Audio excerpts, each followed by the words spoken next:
ඒ විතරක්ද? ආණ්ඩුවට වැඩිම ආදායම වෙන අවුරුද්දත් මේ 2025 අවුරුද්ද. හරි. ඒ කියන්නේ ආණ්ඩු භාණ්ඩාගාරයට වැඩිම සල්ලි යන අවුරුද්ද වෙනවා.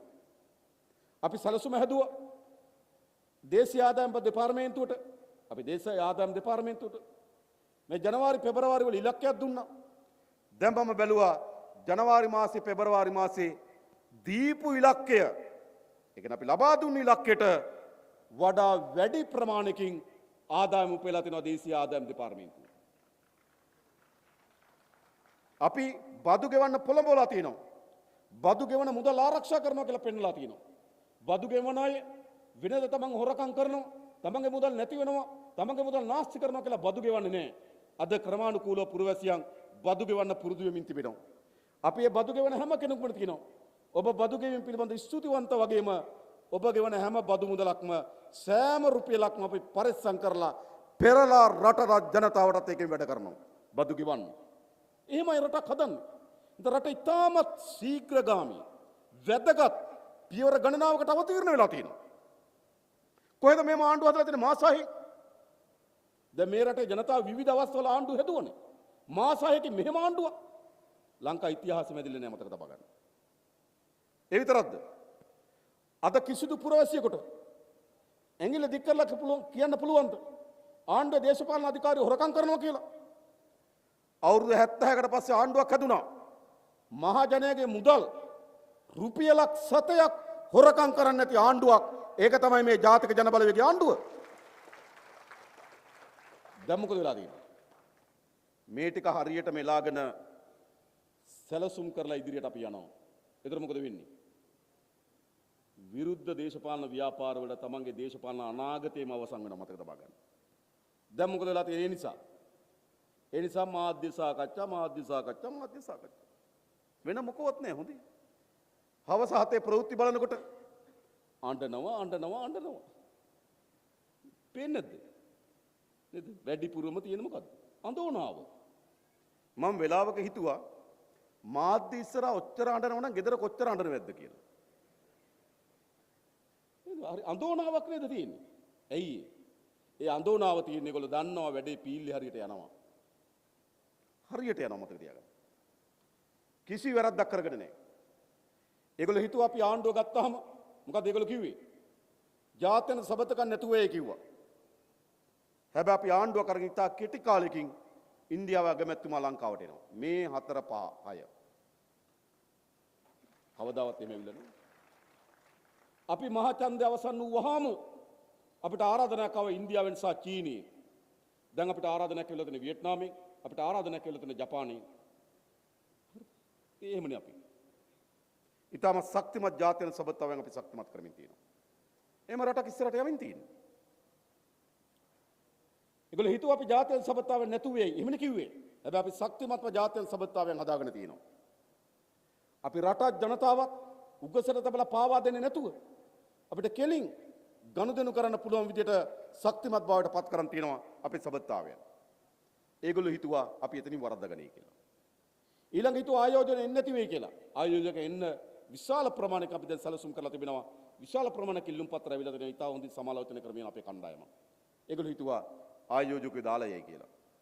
ඊළඟ ඒගොල්ලෝ හිතුවා නේද ඩොලර් නැතුව යයි. මොනවද නොකියුවේ නේ? අපි හාමුදුරන් වහන්සේලා දාන වේල නොලැබී. පෙරහැර නතර වෙයි. මේ ඔක්කොම ඒගොල්ලෝ අපිට කිව්වනේ. හැබැයි මොකද්ද අපි කරලා තියෙන්නේ? ඒගොල්ලෝ කියපුවා, ඒගොල්ලෝ ගැන අපි ගැන හිතපුවා සියල්ල අපි වෙනස් කරලා තියෙනවා. වෙනස් කළ වඩාත් සුබදායි දිශාවකට මේ රටේ පරිවර්තනය අරන් තියෙනවා. දැන් ඒගොල්ලෝ මොකද වෙලා තියෙන්නේ? ඒගොල්ලෝ දැන් අඳෝනාවකට පත් වෙලා තිබෙනවා. නේද?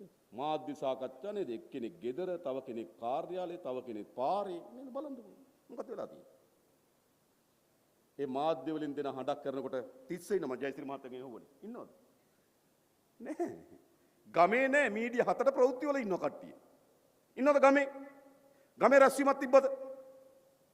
ගමට අවිලා සාකාවක් හැදුවද? නැහැ. 7 ප්‍රවෘත්ති වල ඉන්නවා ගමේ නැහැ, මතක තියාගන්න. ඔය ප්‍රවෘත්ති වලින් හදන විද්‍යාවෙන් තවදුරටත් අපේ රටේ දේශපාලන වෙනස් කරන්න බෑ. අපි ඉතාමත් හොඳින් මේ සැලසුම හදලා තියෙන්නේ. මේක ආපහු හරවන්න දෙන්න ඕනද? නෑ මේක හරවන්න නෙවෙයි. මේක ආරක්ෂා කරලා ශක්තිමත් කරලා ඉදිරියට ගෙන යාම තමයි අපේ රටේ ජනතාවට තියෙන අනාගතය. මෙන්න මොකද්ද තියෙන පාර? එක්කෙනෙක් නැගිටලා කියනවා ඊට වඩා මේක හොඳයි කියලා. එකක් කියන්නද? මීට වඩා හොඳ පාර? කොයිද හොඳ පාරවත්? මේක තමයි පාර. මේක තමයි මේ රට ඉස්සරහට ගෙනියන පාර. මේක තමයි රටේ අනාගතය පෙන්눔 කරන පාර. අනාගතයට හරවලා තියෙන පාර මේක වෙන මොකවත් නෙවෙයි. එතකොට අපි වංචා දූෂණ නාස්‍ය අවම කරලා තියෙනවා. මහජනයාගේ ධනය මේගොල්ලෝ නාස්ති කරපු ආකාරය අපි දැකලා තියෙනවා. ගියාට පස්සේ අපිට පේනවා කොච්චර ධනෙ නාස්ති කරලාද. මෙහෙම මම ඒවා කියන්නේ දැන් අර අපි අනිත් සහෝදරු තමයි ඔය ටික කියන මම ටිකක් අඩුවෙන් ඒවා කියන්නේ දැන්. හරිද? නැත්නම් එකින් එක කියන්න පුළුවන් මේගොල්ලෝ කොච්චර ධනෙ නාස්ති කරලා තියෙනවද මහජනයාට. කොච්චර ධනෙ හොරකම් කරලා තියෙනවද. ඒ ඔක්කොම පරීක්ෂණ යනවා. ඔක්කොම පරීක්ෂණ යනවා. කවුරුත් බය වෙන්න එපා. අපරාධ පරීක්ෂණ දෙපාර්තමේන්තුව, අල්ලස්සෝ දූෂණ කොමිසම සභාව, නීතිපති දෙපාර්තමේන්තුව. මේවා ඒකාබද්ධව ඉතා හොඳින් පරීක්ෂණ මෙහෙයුමින් තිබෙනවා.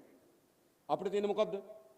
ෆයිල් එක ගන්නවා, අපරාධ පරීක්ෂණ දෙපාර්තමේන්තුව පරීක්ෂණ කරනවා, කට උත්තර ගන්නවා, අධිකරණයට වාර්තා කරනවා, මහා අධිකරණේ නඩුව පවරනවා. මහා අධිකරණ නඩුව පවරනවා. ඔක තමයි අපේ වැඩේ. නඩුව පැවරුවට පස්සේ ඊට පස්සේ නඩුවෙන් තීන්දුවේ කරුණ. එනිසා හිරේ දාන බලය අපිට නැහැ. අපිට දෙන කොයි දක්වද? අපිට දෙන නඩු දෙමීම දක්වක බලය. ඔය නඩු දාලා තිනවා. වැඩියෙන්ම කෑ ගහන්නේ වැඩියෙන්ම නඩුවට එන කෙනා මේ දවස්වල. එක්කෙනෙක් ඉන්නවා එයා අත්අඩංගුවට ගන්නවා කියලා දැම්ම කියනවා. හොරාට ඉස්සරින් කෙහෙල් කරන වැට පැනලා. ඔව් සමහර ඒවා බලපුවම ගණ්ඩ වෙනවා තමයි. පරීක්ෂණ වලට අනුව මේ වෙලාව වෙනකොටත් ඇමතිවරු 3 දෙනෙක් රිමාන්ඩ්. පොලිස්පතිවරයෙක් රිමාන්ඩ්. තව ඇමතිවරයෙක් හැංගිලා. ඔය හිටපුවවයි හැංගිලා. එළියට එන්න එපා. හරිද? ඕකට කාලේ නාස්ති කරන්න ඕන අපි පොලිසිය මහතුරු යොදවලා. ධනේ නාස්ති කරා හරි හැංගිලා ඉන්නකෝ. දැන් පොලිස්පති හැංගිලා හිටියා. ආවනේ එළියට. ඔය ආවේ අපූර්වට. ඒවට වැඩි කාලය පොලිසිය අපිට වෙන වැඩ තියෙනවා. හොඳට මේ පරීක්ෂණ ටික යනවා. හරිද?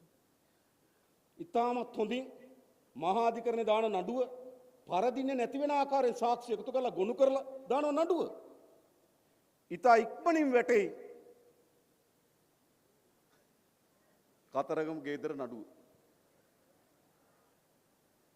කතරගම ගෙදරක් තියෙනවා.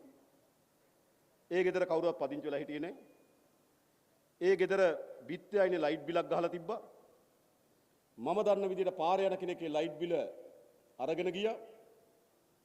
ඒ ලයිට් බිල මට එවලා තියෙනවා. ලයිට් බිලේ තියෙන්නේ නන්දසේන ගෝඨාභය රාජපක්ෂ. මම දන්නේ. ලයිට් බිලේ ගේ කියන ඔයාගේ නෙවෙයිලු. අනුන්ගේ ගෙවල ලයිට් බිල් ගෙවනවද? හරි මම දන්නේ නැහැ. හරිද? මොකද මේ වෙලාව තියෙන්නේ? ඒවා තියෙනවා. ඒ වගේ පරීක්ෂණ යනවා කරන්න ඕනේ පරීක්ෂණ. කොහොමද රක්ෂිත ඉඩමක මුදල් කොහෙන්ද ගේ හදන්න? කොහොමද ඉඩම අල්ලගත්තේ? හොයන්න ඕනේ නැද්ද ඒවා? මහජනයාගේ දේපල. ඉතින් පරීක්ෂණ යනවා. වැරද්දක් නෑනේ. ඉතින් ලයිට් බිල තියෙනවා. වතුර බිලකුත් තියෙනවා. බිල් තියෙනවා. බිලක් නෙවෙයි. ආපුවම ගේ එයාගේ නෙවෙයි කියලා. දැන් අපි try කරනවා ගේ එයාගේ කියලා ඔප්පු කරන්න. එයා කියනවා නෑ කියලා. හැදුවා නම් හැදුවා කියන්න එපා අප්පා. මොකද්ද මේ ලැජ්ජ නැතිකම? ඇයි? මෙහෙමයි යන්නේ පරීක්ෂණ ඔක්කොම යනවා හොඳේ. එකක්වත් අත්තරින්නේ නෑ. මේ ඔක්කොම හැබැයි පරීක්ෂණ මේ සමහරව පරණ ඒවා පරණ ෆයිල් හොයන්න ඕන. ඒවා තොරතුරු හොයන්න ඕන. සමහර සාක්ෂිකාරයෝ මැරිලා. මේ ගෙදර හදන්න මං හිතන්නේ සල්ලි හරි මොකක් ආපු කෙනාට හොඳටම මේ අංශභාගය හැදලා ගෙදර ඇඳේ ඉන්නේ.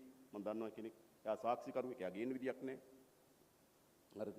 සමහර අය මිය ගිහිල්ලා. එහෙමත් තියෙනවා. දැන් තාජුන්ගේ ඝාතනයේ වෛද්‍යවරයා මිය ගියා.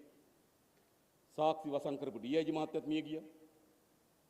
හරි ඒ නිසා සමහර ඒවා සාක්ෂිකරුවෝ මැරලා තියෙනවා. නමුත් අපි උත්සාහ කරනවා. කරන්න ඕනේ නැද්ද? මතක තබා ගන්න. මේ දූෂණය නතර කරලා තියෙන්නේ දූෂිතයන්ට දඬුවම් දෙන්නේ ජාතික ජනබලවේගයේ ආණ්ඩුවක් විතරයි. අපි කරනවා.